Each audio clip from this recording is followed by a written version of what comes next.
Great. I think we'll get started now. First of all, I want to thank everyone for being here. Thank our panelists. They've taken time out of their busy days to come join us, and I think we have a really great panel ready for you all. So my name is Alex. I'm one of the employer engagement interns here at the Career Center. This is the sports industry panel, which is part of our Industry Insights series.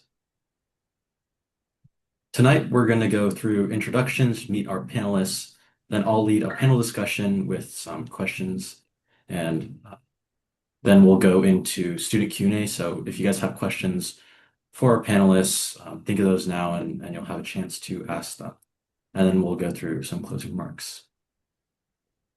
So great. We'll start with panel introductions. Tom, if you're ready to introduce yourself. Hey guys, I'm Tom Honda. I'm the Director of Finance with the LA Galaxy, USC class of 2014. Um, yeah, Miss USC. Yeah, that's about it for me now. Hi everyone, my name is Ben Butcher. I'm a senior analyst on the corporate strategy team at ESPN, USC class of 2022. Currently based in New York City. Nice to see everyone. Hi guys, I'm Yaz. It's like 2 a.m. I wake up, I just see this shit flashing. I'm the project communication and engagement manager at LA28, so I do all of our internal communications. I'm USC class of 2023. Nice to meet you all. Nice to see you all. Hi, I'm Blaine Skinner, class of 1982. I feel like I'm a little bit older than the rest of the group here, but proud graduate, and I got an internship at the Forum with the Lakers.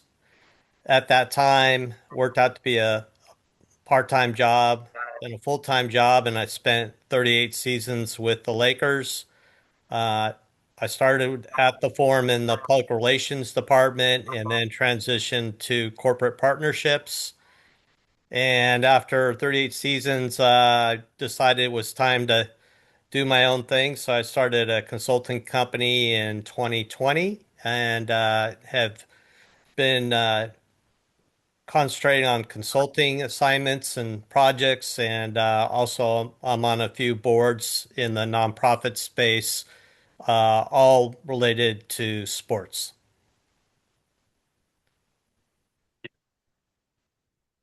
Now we'll get into the questions. So many of us grew up watching sports and aspired to be athletes ourselves. I was certainly one of those. When did you realize that a career in the front office or media was something you wanted to pursue, and how did you choose the role that you ended up having? You can start with Tom. Yeah, I always wanted to be in sports. Probably up until high school, I probably wanted to be a professional baseball player.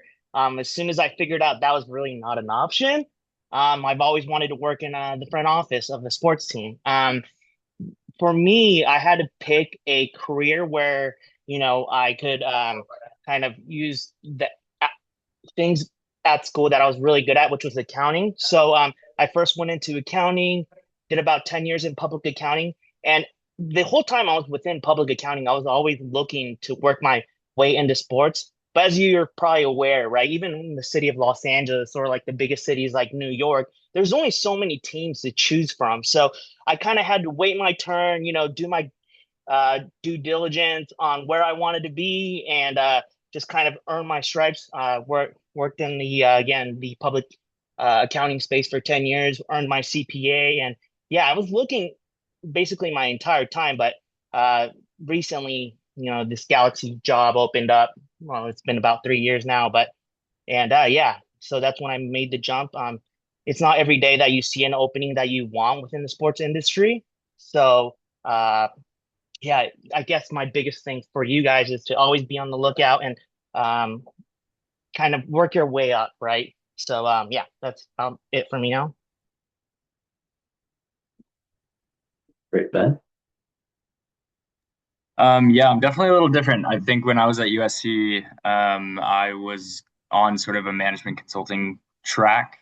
Um, but going into my junior year, I took Journalism 380 with Jeff Hellenzer. And that class kind of shows you a lot about the industry itself and the various job opportunities within the space. So that was a little eye-opening for me, and saw it as an opportunity to try and find paths into the industry beyond doing 2 or 3 years in consulting and getting some work in a specific sector and then pivoting in. So fortunately for me, I started my career at the NFL.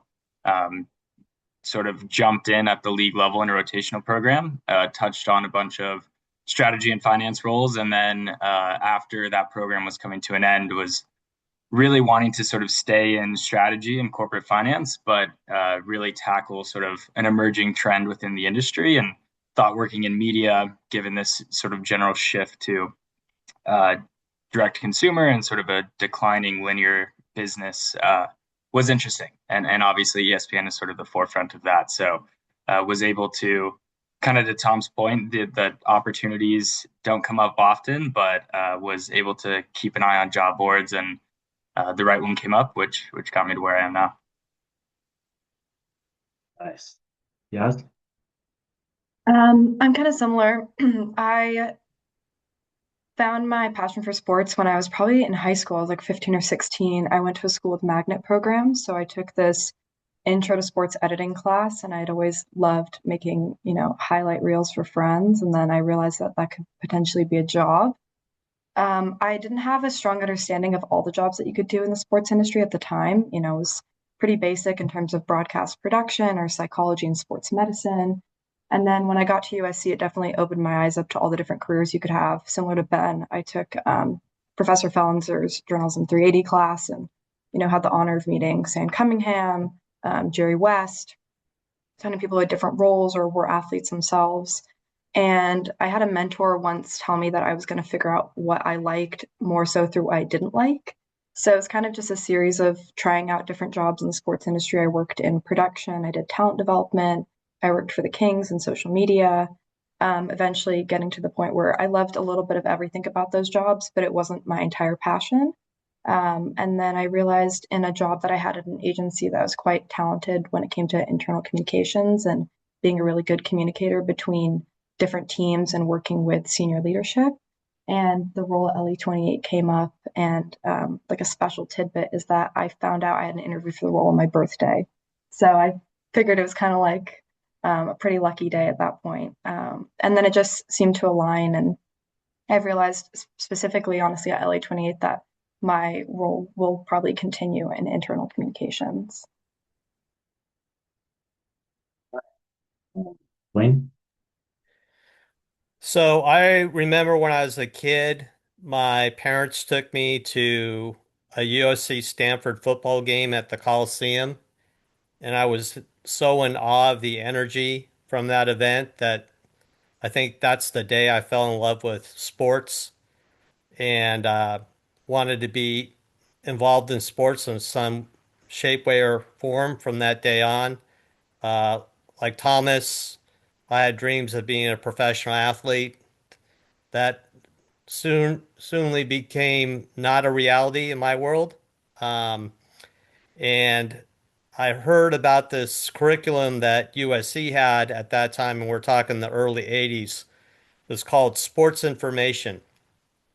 And the curriculum was designed to prepare students for careers in sports. And so it was almost like a dual major.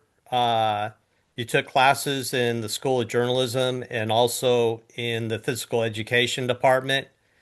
And they narrowed it down that the careers that they were preparing you for was in broadcasting, in print journalism, or in public relations.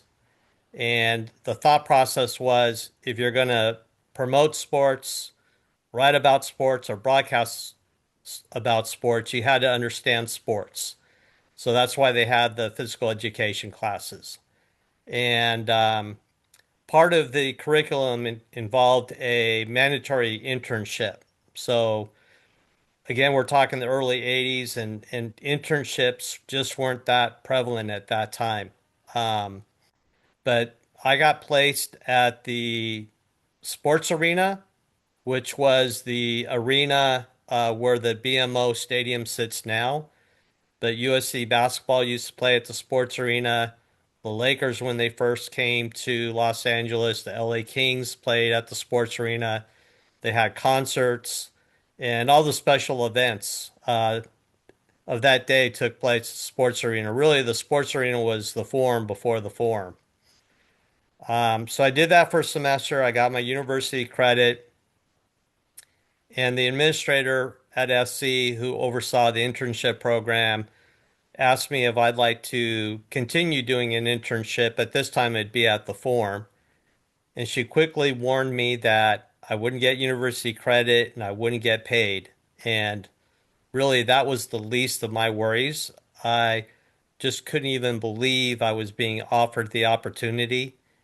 And I grew up a big Jerry West fan. And yeah, as mentioned him earlier, but I just had visions of walking past Jerry West in the hallways of the executive offices at the forum. So I jumped at the opportunity and started just a couple of days a week working in the public relations department, helping out with whatever they needed help with. That led to a game night job where I had actually had an assignment during the game, and I worked every Lakers game.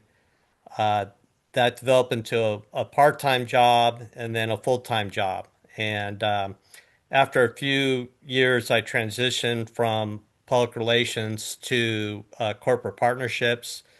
And that's where I spent most of my time from about the late 80s until I left the organization in 2019.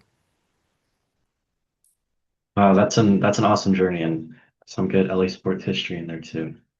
Um, I'll move on to the next question, which asks about pre-professional experiences and what is one pre-professional experience or internship experience that you think provided the best foundation for a career in sports? And we'll start again with Tom.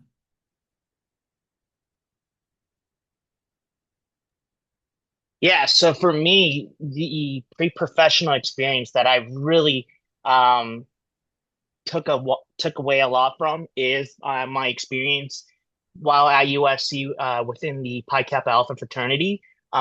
Within there, I met a lot of great friends that I still keep in touch with. I actually turned to accounting because of a friend within my fraternity at the time, and I really thank him for everything that's kind of come my way after that. He's really helped me through the journey of becoming a CPA and always became a mentor to me. So I think that's one of the biggest professional experience and that I had over at USC that I still cherish to this day. That's awesome. Ben? Yeah, I think I would echo Tom's point in that I think one of the coolest parts about the sports industry is it brings together people from a bunch of different backgrounds and experiences, and you can really sort of find your niche within it, whether that's accounting or production based or broadcast journalism, whether you're behind the camera or more in a corporate setting. There really is sort of a fit for everyone. And I think I'm kind of a good example of that. I interviewed, or while I was at a USC, I interned at a bank. I interned at a startup doing more of like a sales role.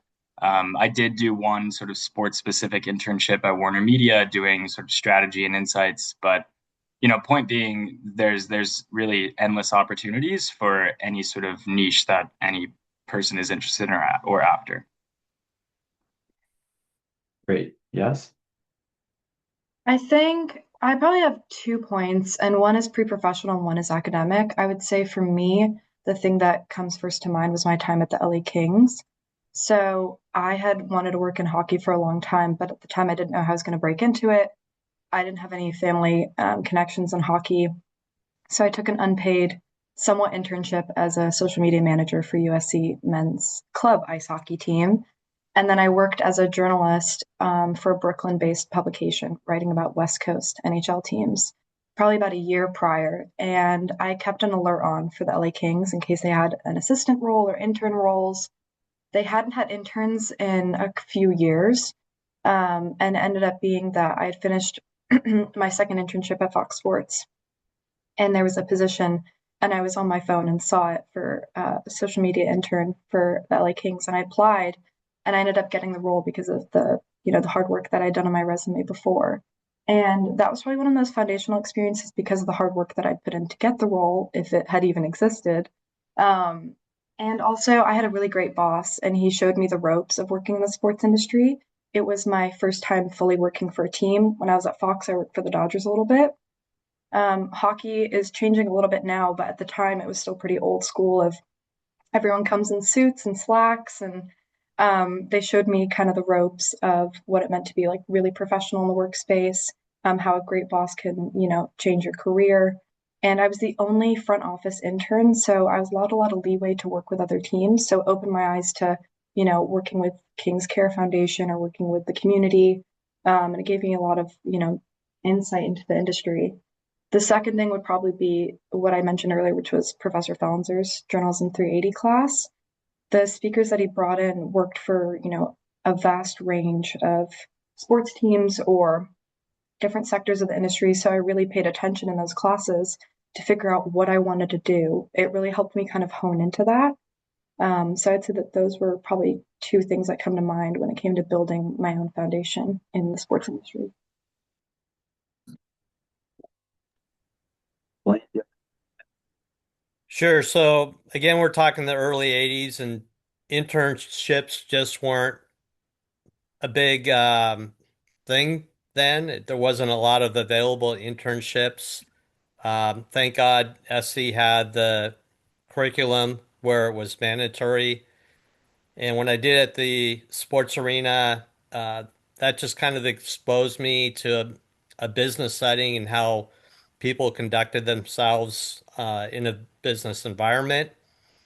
So, because there wasn't that much going on at the sports arena at the time, um, it was a little bit quiet on the quiet side. But that's okay. I think it kind of prepared me for the next chapter, which was the internship at the Forum. And as quiet as the sports arena was, the Forum was completely different. There was just so much activity and an event happening practically every night, and people coming in and out, and a lot more employees and guests. And so the offices were always buzzing with activity. And just to sit at a desk and watch everything happen was an education in itself. And it was just such a fun environment to be in. So, fortunately, that internship led to really a career with the organization. And I think that's a little bit of an exception to the rule. Number one is I think a lot of students these days have many, many internships. And number two, you usually don't stay with one organization for most of your career. You kind of start at one place and jump to another, and you just kind of follow wherever the opportunities are. So, but I feel like I was really fortunate in the fact that my internship, led to an opportunity that really was kind of a dream come true to work for an organization as high profile and as prestigious as the Lakers, and for as long I was there. Great, great. Thank you all for those wonderful stories and personal experiences. We'll start with Blaine for this next question. We all see the action on TV and in the stands when we're watching games, but what's something about working in the sports industry that might surprise someone from coming from the outside or coming from college? Oh, well, just all the activity that happens not with the game itself. Um, and back when I started, basically you had the game. We didn't even have a video scoreboard at the time. The big entertainment other than the game itself were the Laker girls who performed at halftime and during timeouts and quarter breaks.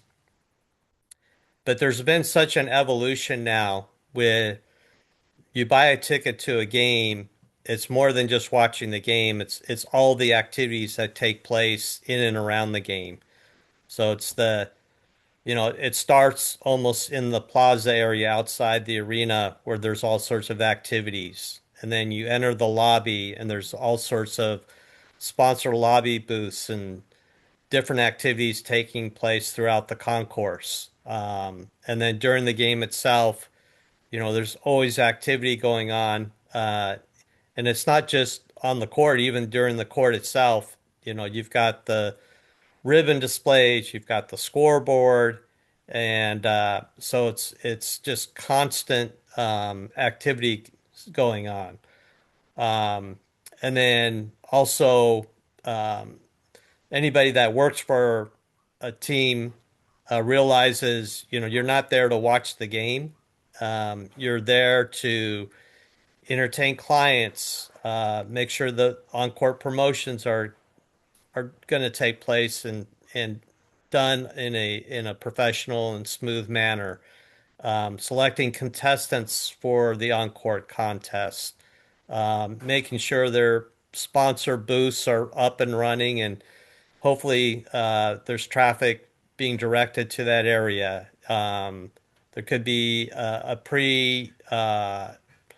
giveaway at the doors prior to the game. There could be a giveaway on the way out. So you got to make sure those things are happening. So, during a game, oftentimes the staff is just really running around covering so much ground to make sure everything outside the game is running smoothly. You could have a sponsor could have an event suite night, so you want to make sure that that's going smoothly. You might have a legend making an appearance at that sponsor event suite, so you got to coordinate that. Or at halftime, you might be taking people into a hospitality area, making sure they have passes to get into the hospitality area. And there are many nights where I was standing in line at the bar, at the chairman's room, at the back then it was Staples Center.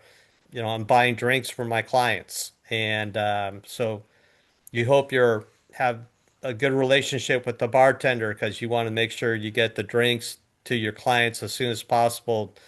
Not deliver the drinks, at the end of halftime, things like that. So I always say when other people go to play, and that is, buy a ticket and go to a game, that's when we go to work. So we're not there to have fun, we're there to work. And so there's just so much going on behind the scenes that a lot of people don't see. But that's what we do as executives for a team. It's all the things that aren't directly related to the actual play on the surface itself. Great. Yaz? Following Blaine, having worked for a team, I had a similar perspective. I think one of the things that's maybe surprising, a lot of people know that usually when you work for a sports team, you usually get tickets, as an employee. I'll be honest, I don't think I used one of my LA Kings tickets or any of my Dodgers tickets. I usually gave them away to friends and family. And that's usually because you have an odd schedule when you work in sports. There's a lot of hard work and hard hours that go into it, but it also is sometimes strange hours. So I'm sure even if you work in broadcast or teams, or for example, I work for the Olympics, we don't have it right now, but we will eventually. You can work from 2 p.m. to 11 p.m. on Friday, Saturday. So, those dinner plans or birthday plans, or sometimes over holidays, or important weekends. That's something that people don't necessarily realize until they get into the sports industry. And especially if you work for a team that has a longer season, like, the MLB or for hockey or the NBA, those are long seasons. Sometimes their games run over holidays. And so you're pretty stacked from usually about September through May, especially if your team makes it to playoffs. And then you do have a relatively easy, what we call summer break, but you're still working and kind of gearing up for the season. So you definitely have to have a lot of passion and ambition to stay within the sports industry, because there's a couple people, some people don't want to give their Friday nights or their Saturdays or Sundays up, but there's a lot of game days and, Olympic days that run over weekends, so we can make sure those fans have that great experience. Ben? Hearing Blaine and Yaz talk, I'll speak to two quick stories of back when I used to work at the NFL and in more of like an operational role.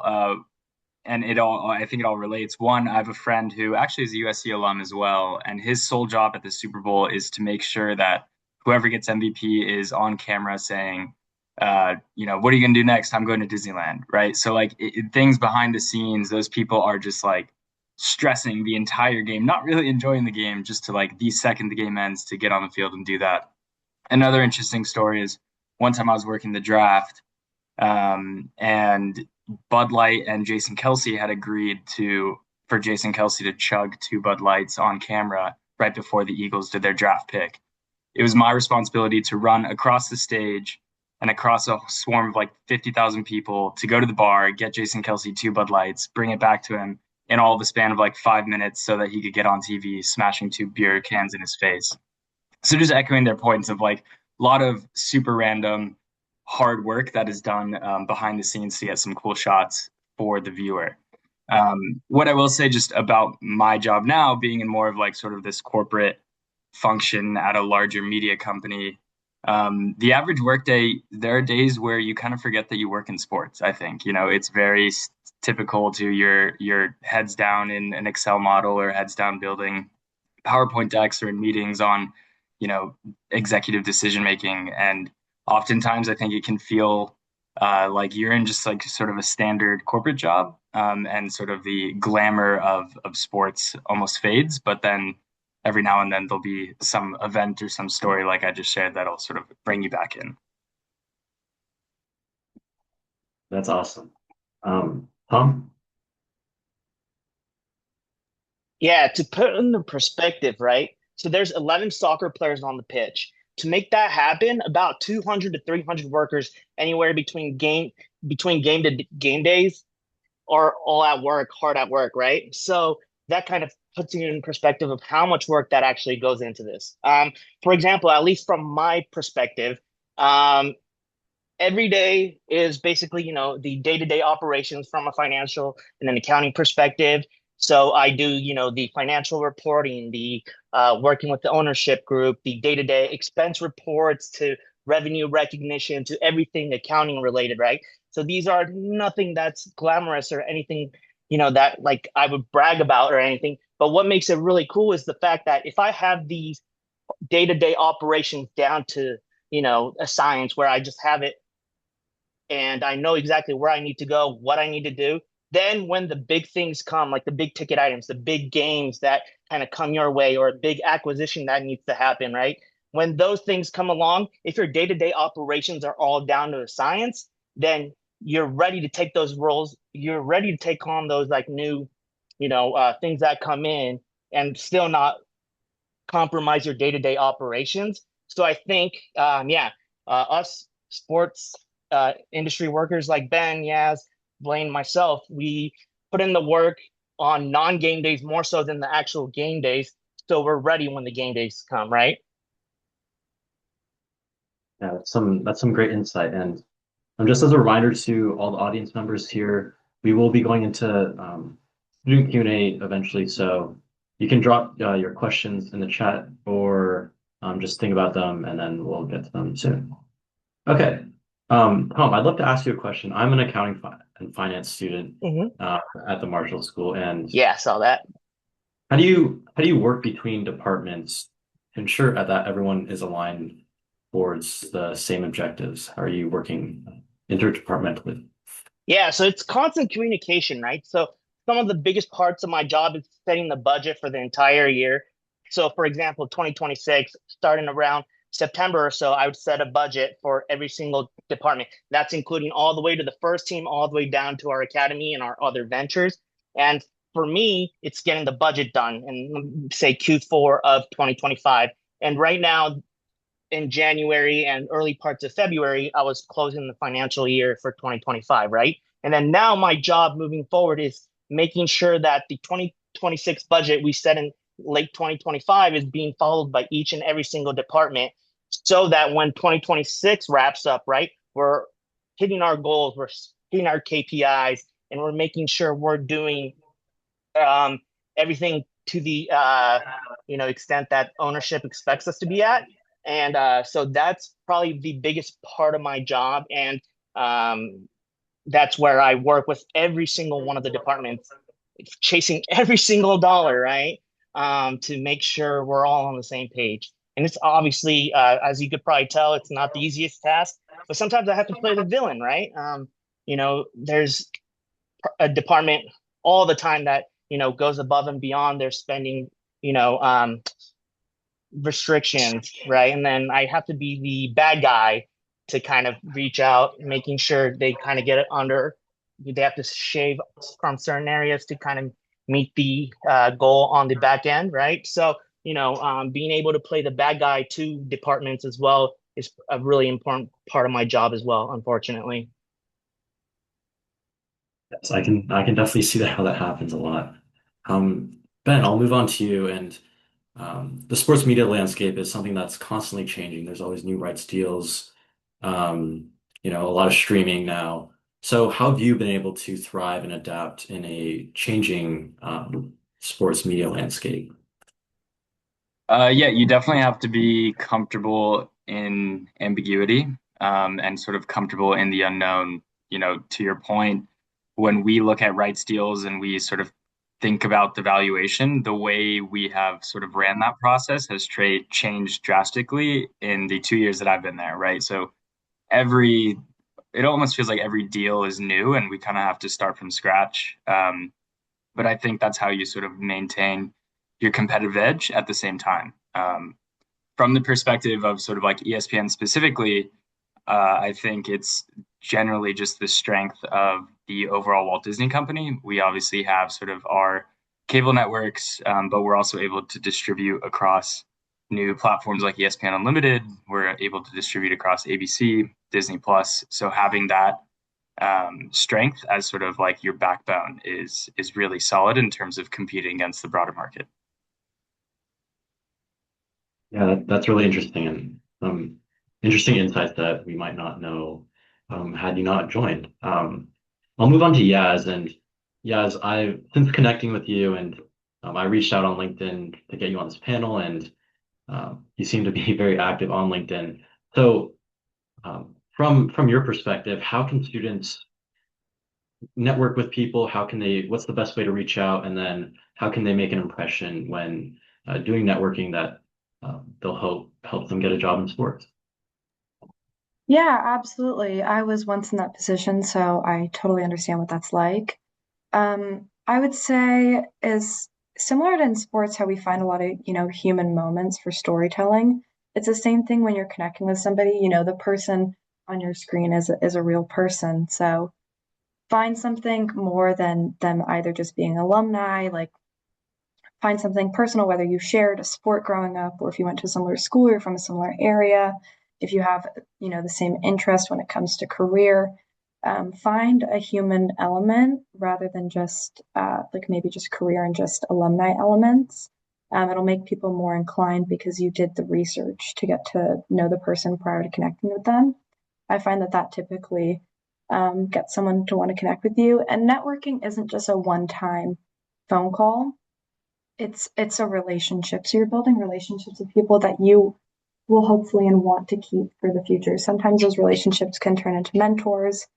I have several mentors from NFL Network and ESPN that, I don't work in those industries, but they're older, wiser, and more experienced than me. And they've been able to help me in my career in terms of networking with other people or just learning industry insights, things that can help me grow. So I would say, find the human element when connecting and then keep that connection. Every few months, just reach out. And the best way to network with somebody is you don't really want to ask for something from somebody that you don't know. You just want to connect with them, whether, and I mean ask in the sense of like asking for internships or shadowing. Those things come over time when you build relationships with people.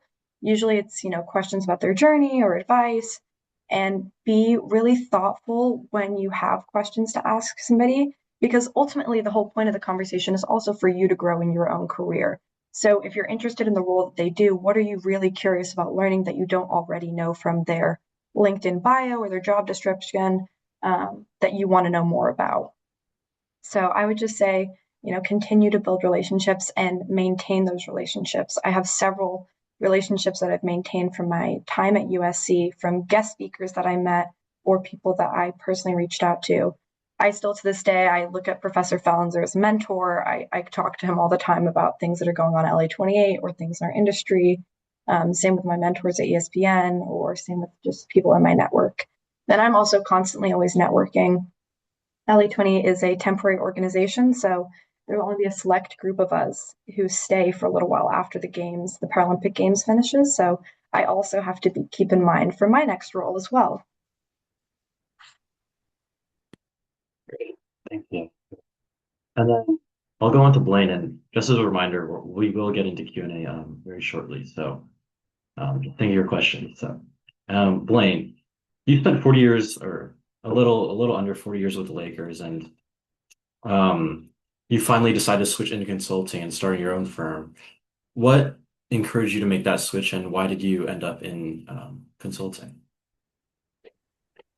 So when I left the Lakers, I reached out to several people that I had a lot of respect for and asked for their advice. And I knew at that time that I didn't want to go back to work for an employer on a full-time basis. But I was curious to know what opportunities would be out there for me. I didn't want to fully retire, but at the same time, I didn't really envision myself working as many hours as I did when I was with the Lakers. Um, and the advice that kept coming back was consulting. And what I think consulting means different things to different people. For me, what it means is that I'm basically have found a way to more or less monetize my network in that there's several companies out there that have a product or service and they want to expand their footprint in sports and entertainment and they have a great product or a great service. They just don't have the means to get in front of the decision makers in the world of sports and entertainment. And basically, that's where I come in, where uh, I have relationships with executives from, all different leagues and organizations, facilities, etc. And I can make that outreach on behalf of my client. So the goal really is to introduce them to the product or service via an email, hopefully enough to pique their interest that they'll at least be amenable to scheduling a 30-minute Zoom meeting to learn more about it. And then once my client meets my contact, then they're more or less off and running. And then I'm just basically on standby and re-engage kind of on a need basis. So what this allows me to do is continue to be engaged in sports and entertainment, continue to be in contact with the all the connections I've made throughout the years, and and it's something that I really enjoy doing. So it just so happened that um, somebody that I knew that ran a wireless infrastructure company needed help finalizing a deal with the people that I had a good relationship with, and he hired me for that purpose. But as time went on, he realized that I knew a lot of people in the industry that would very least be interested in knowing more about his wireless infrastructure opportunity. And so that's when I realized, okay, well, now I've got this network of contacts that I can reach out to on behalf of my wireless infrastructure client and make that introduction. So that's basically the formula I've used for the different clients that I represent is to introduce them to whatever that product or service is. Hopefully they'll engage, and then from that point on, my client is in a position to talk to the organization about selling their product or service. Great, sounds good. Okay, with that, we'll move into our student Q&A. Feel free to raise your hand and we'll get to your question. But I'll start with a question that I was sent in the chat. I'll go back to the panelist slide. This is from Anthony, and he asks, what is the most in-demand skill in the sports industry, and what is a good minor to pursue to pivot into the sports industry if you're coming from another industry? And any of the panelists can jump in if you guys have any insights. I can jump in. One of the things is as a soft skill, it's being adaptable. Our industry, whatever sector that you work in is constantly changing, whether it's NIL, the next social media trend. Build your adaptability. Being rigid in this industry, that's constantly changing. And, a lot of people change their role. Some people go team to team, some go team to agency to consulting. So be really adaptable. In terms of minor, if you can take a sports media minor or sports industries minor, or even a business minor, just kind of getting your feet wet and understanding the sports industry and a little bit of the background, I think will help you.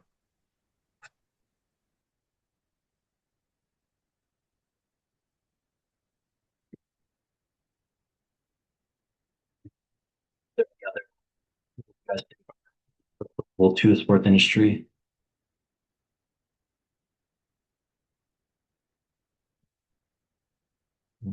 Sorry, Alex, your audio cut out there. What'd you say? I'm sorry. Are there any specific skills that you guys think are really applicable to the sports industry and anything that a student might want to study in college to break in? You know, I would say I think the ability to sell is really important in the industry, regardless of if you're actually, doing something like ticket sales or sponsorship sales. But the ability to control a room, I think the industry is, as you may learn from taking classes or learning more about the industry, it's very much a relationship business.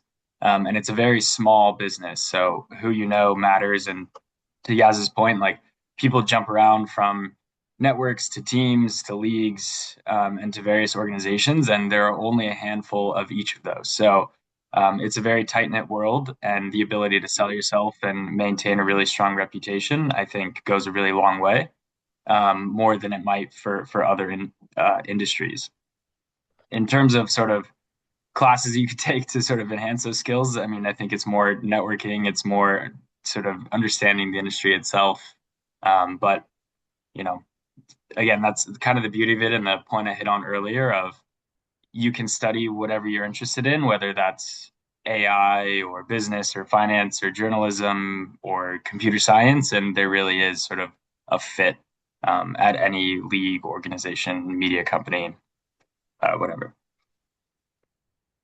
Yeah, I'm just going to piggyback on Ben's comments because the first thing that came to mind was having sales skills, and then Ben mentioned it.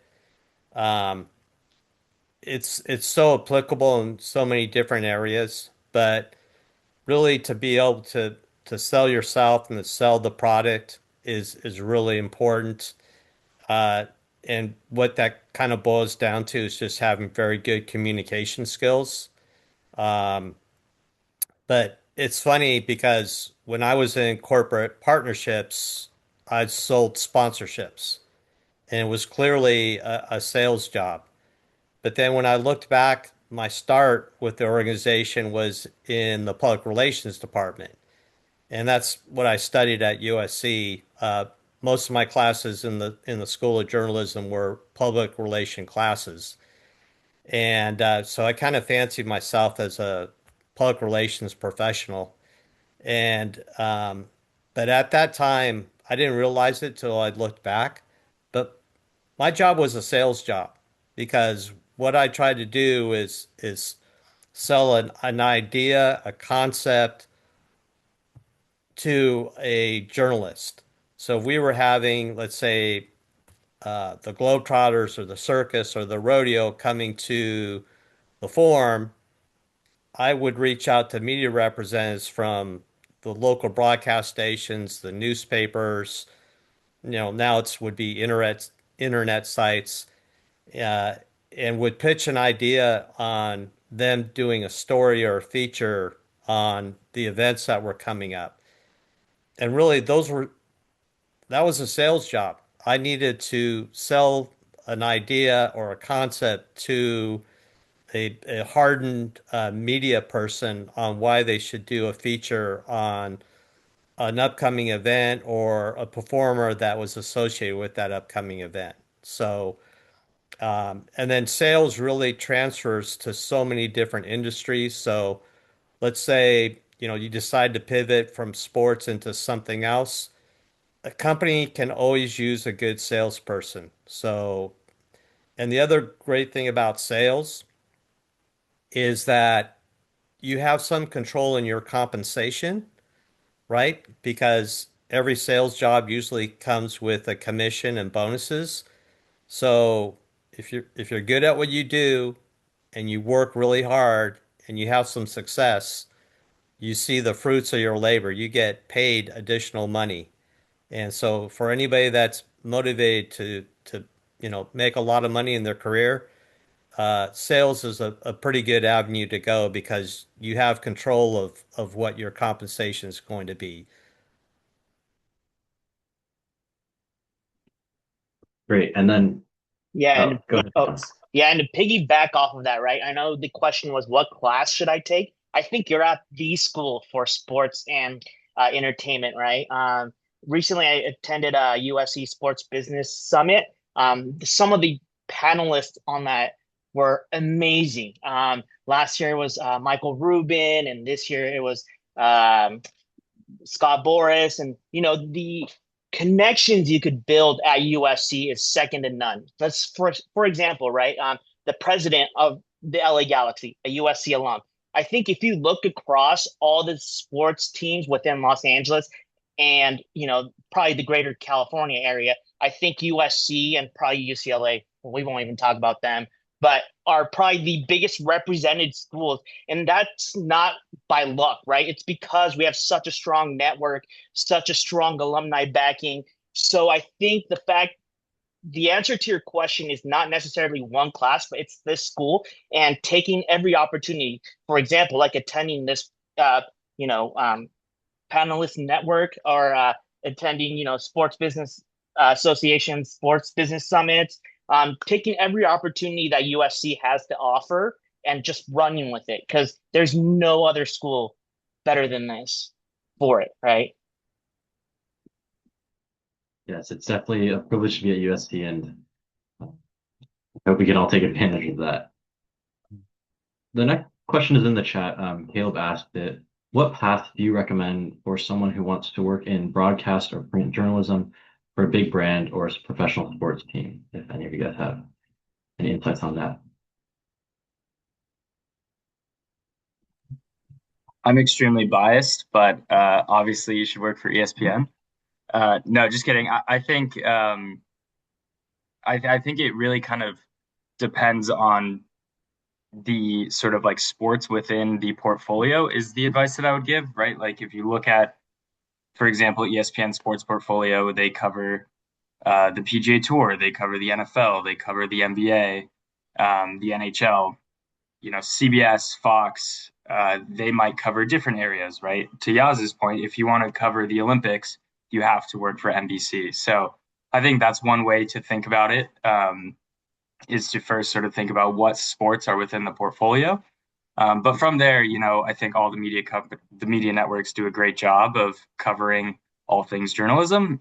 It is, of course, their root in nature. So plenty of options, but I think a great starting point is to look at what sports they cover and which interest you, and go from there. Awesome.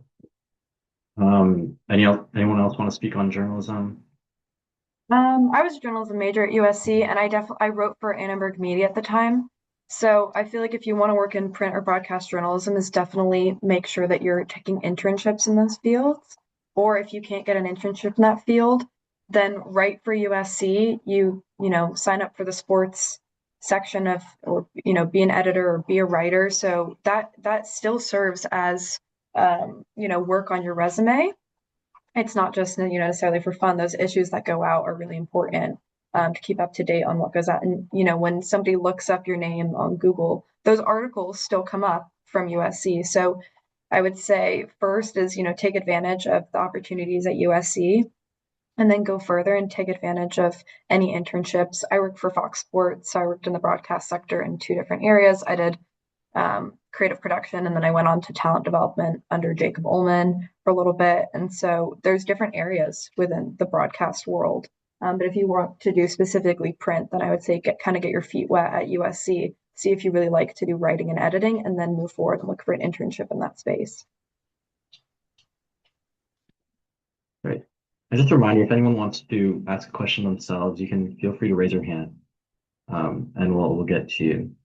The next question comes from Dante. He has a question for Yaz, and he asked, what are the best tips for networking in the sports industry, and is there anything different that you need to know in sports as opposed to business in general? In terms of networking in sports, I would say, first take advantage at USC. You have great alumni, like Thomas was saying.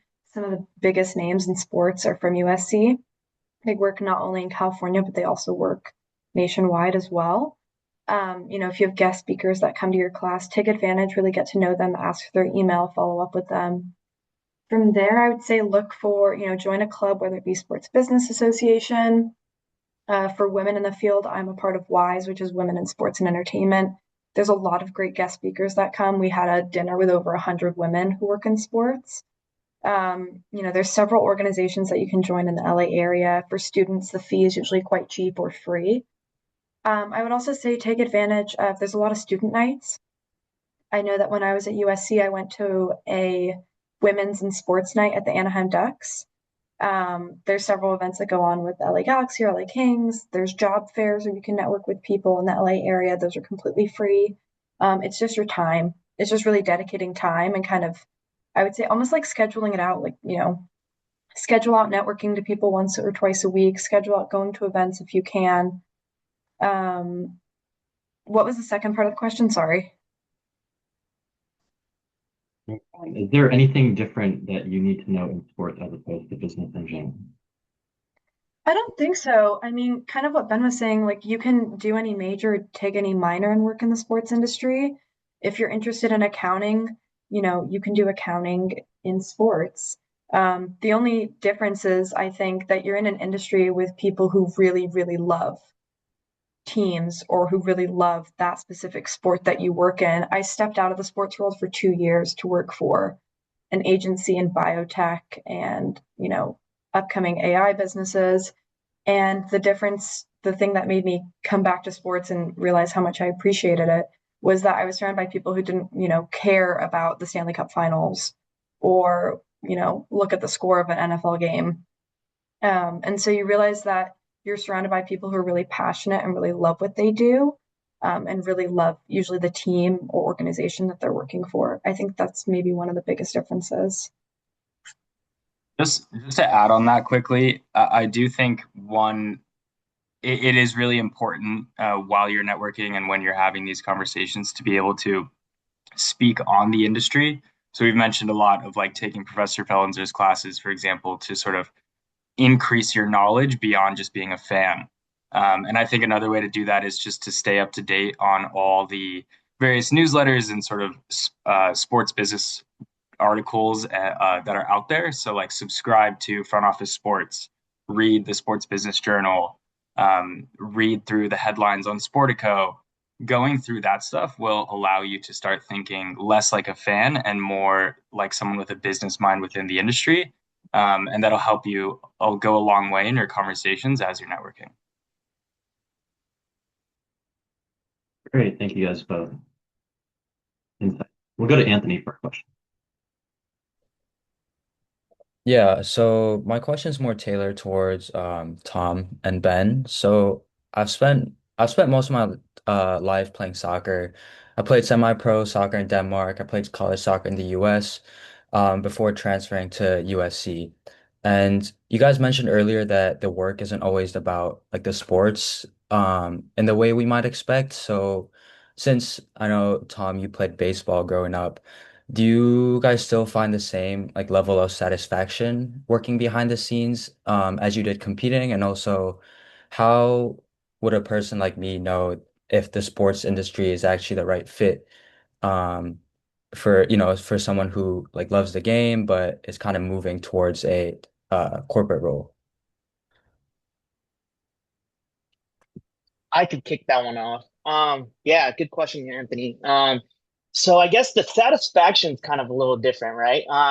In soccer, you probably scoring a goal is probably the satisfaction. In baseball, collecting 2, 3 hits. That was the satisfaction I got from playing the game of baseball. Right now, my biggest satisfaction would be, say, meeting a goal that I set with, say, ownership, management, and then meeting a goal, uh, being able to execute on what I promised, things like that, and then maybe a promotion is just as exciting, if not more exciting, than playing the game of sports, right? So I think, to answer your question, I think the satisfactions change. Yeah, I don't think there's going to be that crazy, after scoring a goal high that you would kind of receive from, playing a game of soccer. But I think, there's daily battles that I go through every day and, receive utility from just being able to meet certain goals, do certain things, and being able to go home and enjoy a night with my family, right? That's kind of my satisfaction right now. I go spend time with my kids after work, and I'm a big soccer dad now. Never played soccer growing up. I'm a big soccer dad now, right? And it's satisfactions like that. So yeah, to answer your question, it changes, but I mean, all changes are good things in my opinion. So yeah, I enjoy my days with my family more than I enjoy the days of playing baseball. So I'll leave you with that one. Yeah, I totally agree with Tom. The satisfaction changes and nothing will ever, feel as good as scoring a goal or, I played golf growing up, so like hitting a great shot or anything like that.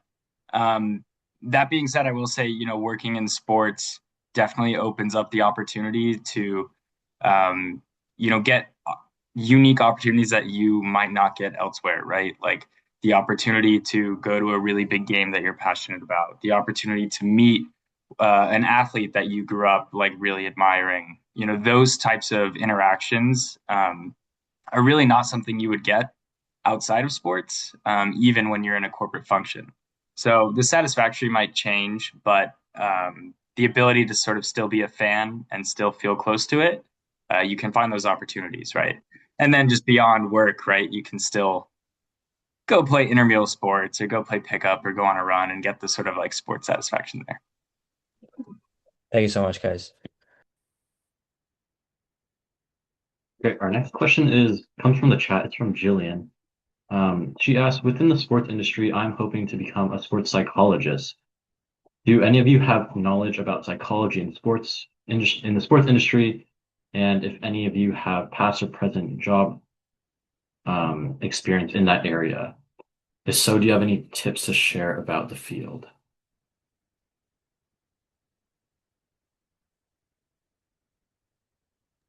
I personally don't have any experience working in sports psychology. It wasn't my major, my background.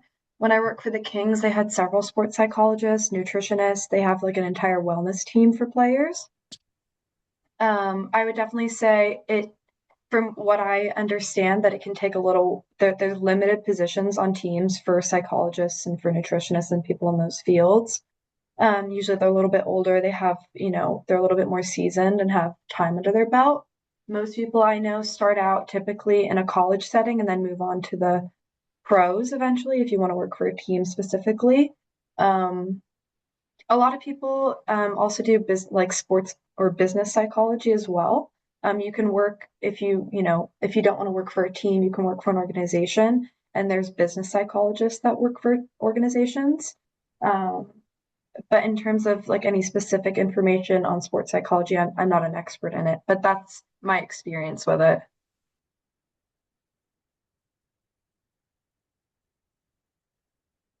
Yeah. Thanks, Yaz, for providing that insight. We'll go to the next question.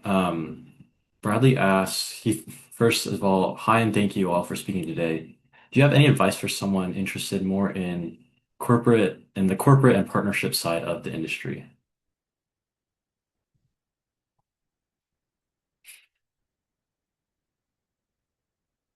Len, if you want to talk about partnerships. Sure. I would just say I would seek out the professionals in LinkedIn that are considered experts in the partnership field, um, and see what they're posting and pay attention to the comments as well. There's probably their peers are commenting on whatever they're posting. Um, and those would be good people to have on your radar, and to reach out to uh, after a post.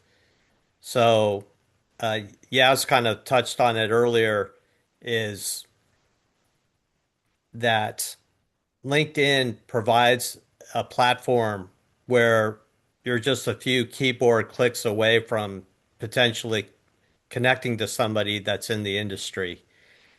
And I get constantly just these, connection requests on a daily basis. And all it is, it's the LinkedIn automated thing that says somebody wants to connect with you. And my first thought when I get that is that's a really lazy way to reach out to me. When if you can just add a note with your connection request, and it takes all of about 2 minutes, and personalize it and say, "Hi, Blaine," and I'll use this as an example. I attended the panel that the Sports Business Associated hosted. Uh, I really enjoyed what the panelists had to say. I'd love to stay connected. That to me, at the very least, shows this guy or person, gal, made an effort to include a personal note. So I'm going to give that, additional consideration for accepting the connection request. And then if somebody does accept the connection request, that's almost an invitation to follow up. So I think it's perfectly fine to send a follow-up note and say, thanks for accepting my connection request. I'd love to, schedule a 15-minute virtual meeting just to find out a little bit more about the industry and whatever advice you can offer to me. And I think that's a great way to network.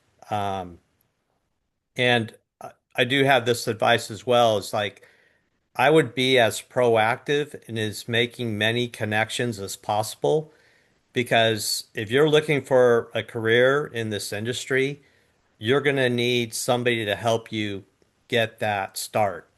And it's almost impossible to do it by yourself. You need help from others to get to where you want to be. And the more people you know that you're connected to, the more opportunities that eventually are going to become available to you. So I would be very methodical and very proactive in reaching out to people in the industry to make those connections, and hopefully an opportunity will come along the way that you can take advantage of.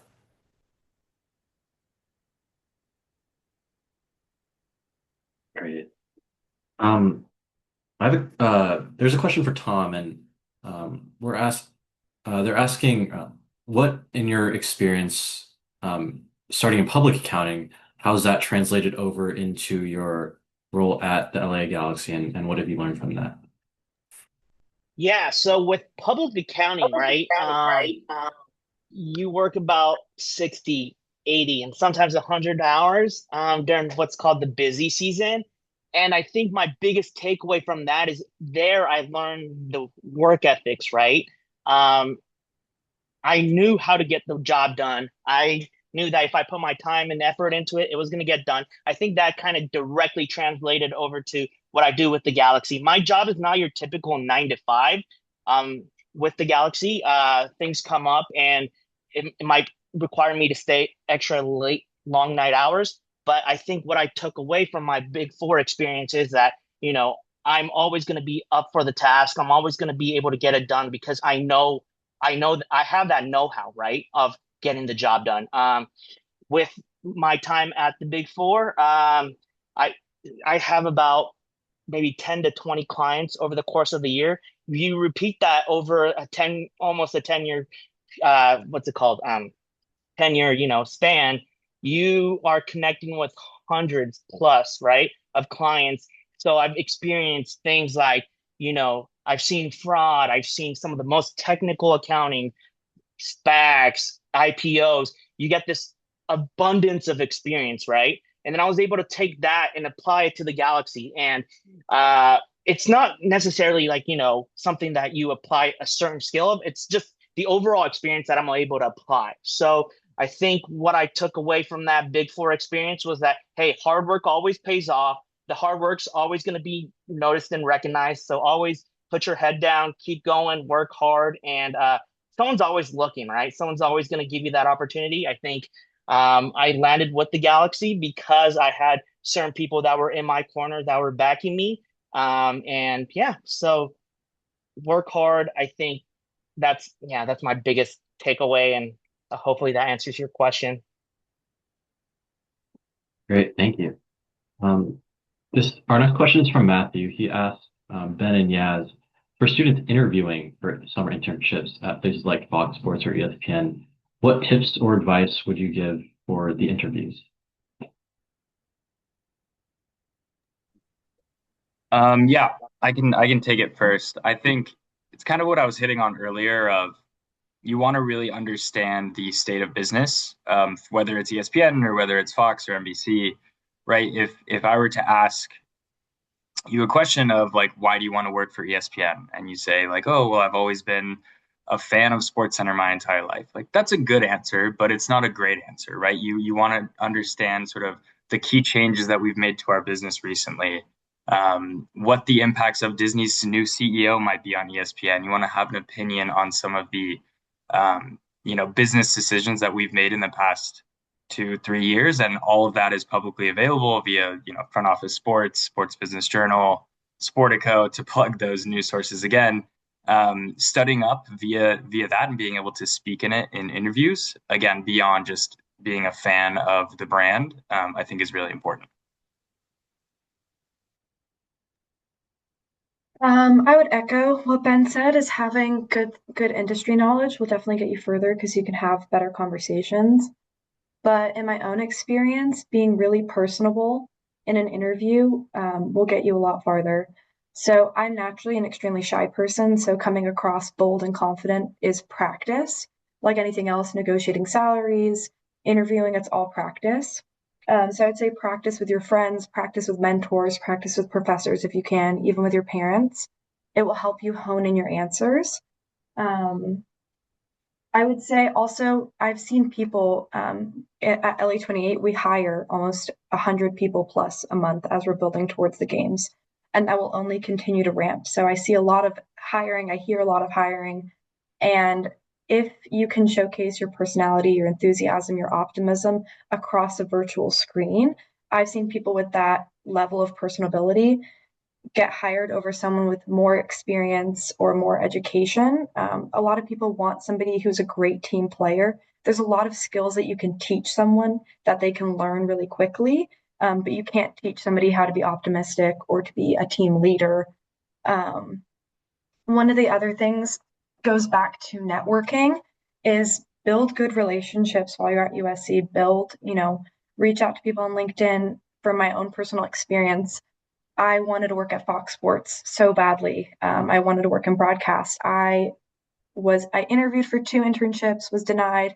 So I interviewed a total of 5 for 5 different roles at Fox Sports for an internship, and I missed 4 of them, but got the 5th one. I was really determined. And I happened to have a great human connection with my interviewer where we didn't really talk about the role at all. We ended up talking about how we grew up playing water polo in similar places. We were both British. I lucked out kind of on that one. But that ended up coming up because I had, done my research on the person I was speaking to. And my second role with Fox Sports, I never applied for. Actually, I was called up one day and that I had gotten the job. And I remember thinking, I don't think I applied for this. I thought I applied for something else. And I had maintained a really good relationship with Jacob Ullman, who's the senior vice president of production and talent at Fox Sports. He was a guest speaker, and I was selected for his summer cohort of one of six to come join and work on producing a TV show for WWE. So that just goes to show, I didn't even apply for that role. I was already in Fox Sports at the time, and they had extended my initial internship, but maintaining those really good relationships ended up me getting a second role, and being able to be personable across the screen. So I think those would probably be my recommendations. And to not give up first, second, or third time. I did internships in between that, but it was something I really wanted to do, and I'm really glad that I did.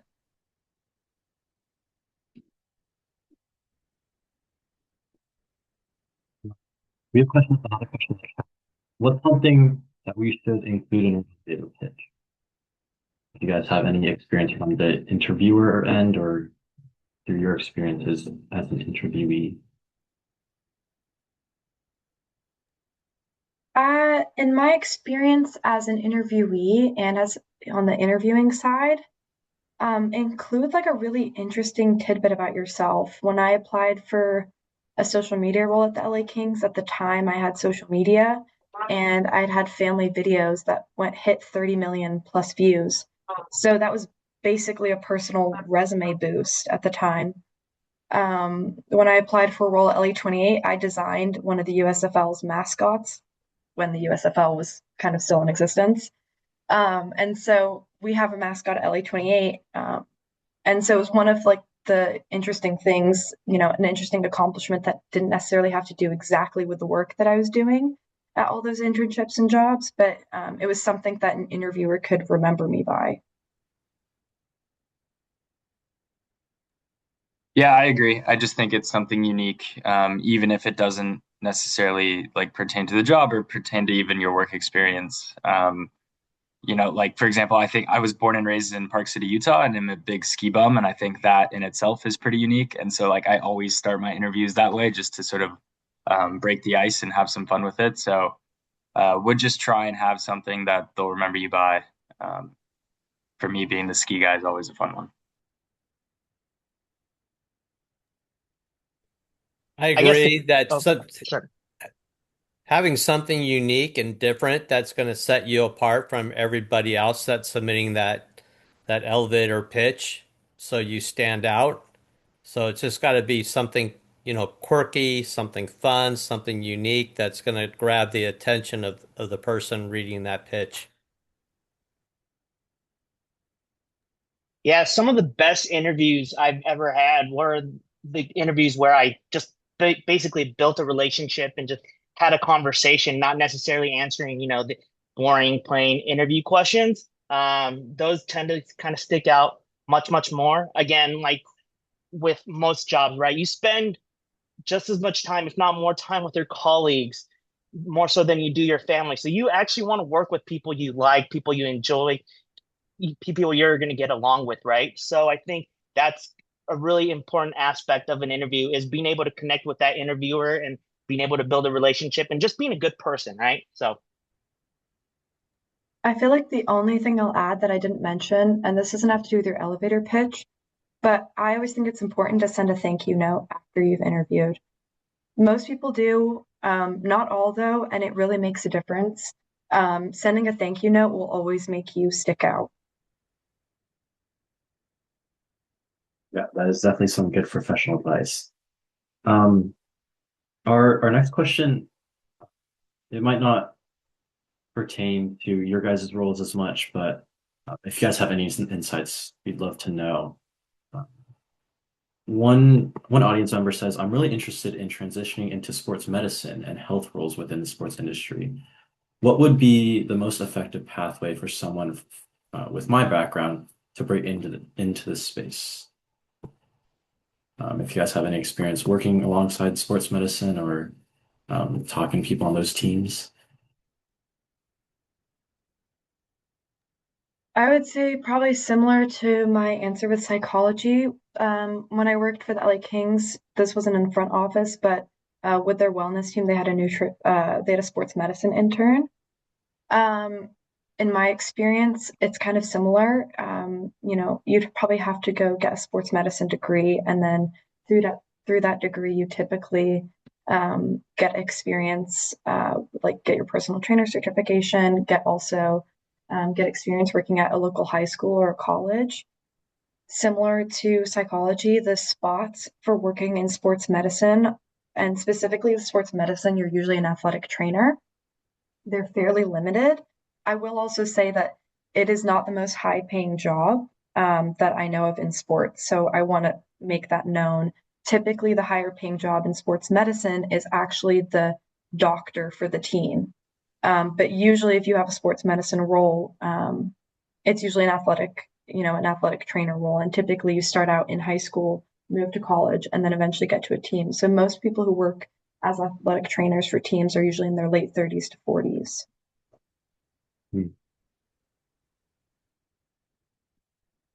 Great. I actually have a personal question for Ben. So I'm also in that business management consulting track, but corporate strategy can seem like a broad like top line or a broad field. And I'd love to know what kind of projects are you working on and what kind of analyses are you doing within sports media? That is a great question. Yeah, definitely a very broad title and team. The easiest way I would describe it is we are kind of the Swiss Army knife, if you will, for our executive leadership team. So you definitely have to be comfortable in super ambiguous roles and scenarios. The type of projects we do are very quantitative heavy. I think priority number one is content acquisition. So any sports property that you see within ESPN's portfolio, my team is responsible for doing the valuation, understanding how the outcome of acquiring said business would benefit not only ESPN but also the Walt Disney Company. And then beyond that, we help out with strategic partnerships, long-term planning, forecasting subscribers of direct consumer products, and then general, like I said, sort of like ambiguous work. For example, Jimmy Pitaro, ESPN CEO, could come to us and say, what should we be doing in the youth sports space, right? And they're without any guidance or any like prompting from there. Our team is responsible for gathering industry research and building out sort of a qualitative analysis and providing strategic recommendations that'll ultimately drive the business forward. Hopefully that answers your question. Great, thank you. And we'll move. This will be our last question, unless someone else drops a question in the chat. For you guys, what does the internship recruitment timeline look like in the sports industry? And then, or does it depend on the specific field? And you can also include when should students start networking and what that looks like, what the timeline for that looks like.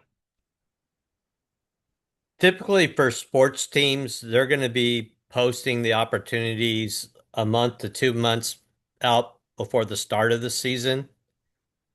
And then it's usually a seasonal internship. So I'll use the Lakers as example. Our season starts in October. So typically they're going to be posting the internships opportunities in September at the very latest, could be August. And then we have our games starting in October and hopefully, fingers crossed, still playing in June because that means you're in the NBA finals. But at the very least, you got to figure you're going to be working games from October until mid-April. And then if the team makes the playoffs, it's going to be anywhere from mid-April till mid-June.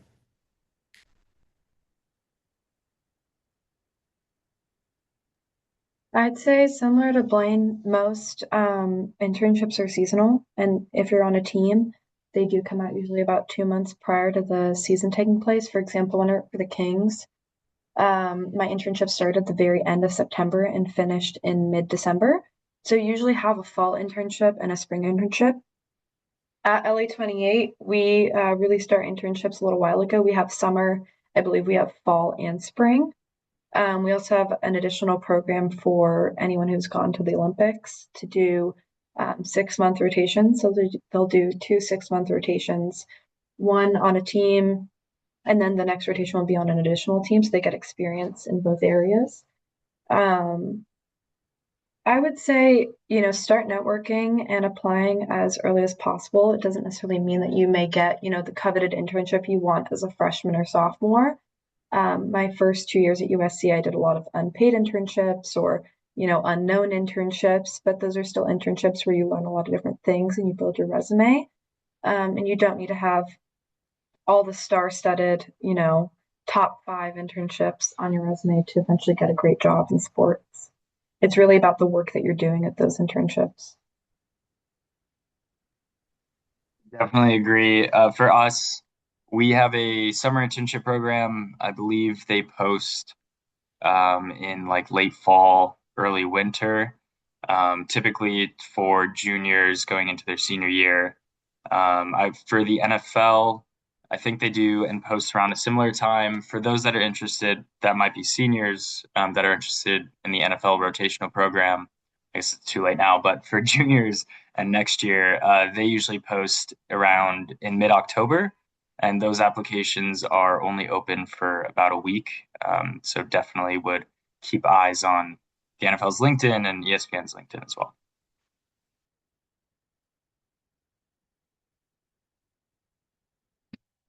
Great. And this will be our last question of the night.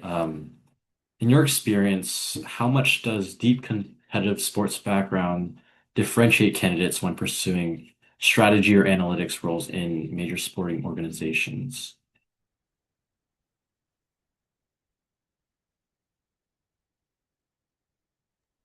That's a good question. I think I will say, and it hasn't been touched on yet, but is definitely true of, I think organizations love hiring ex-athletes or retired athletes, whether you played growing up or played D1 or professionally, it really doesn't matter. But I think to the point of having a competitive spirit, having the ability and the dedication to play sports growing up, I think goes a long way. So I don't think it just applies for necessarily strategy and data analytics, although it certainly does, but I think it just applies across the board.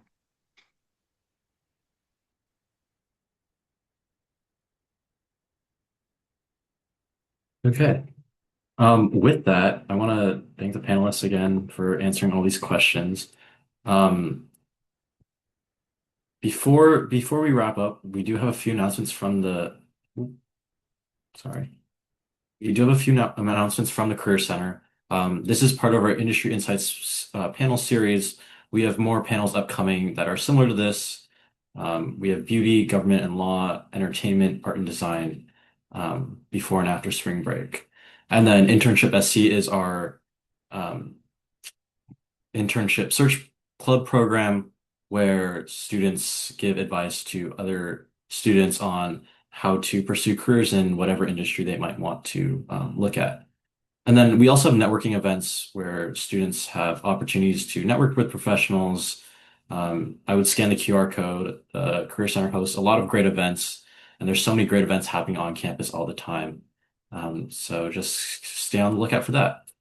So with that, I want to thank our panelists. They've taken time out of their days and provided us enormous insights. So I really want to thank them.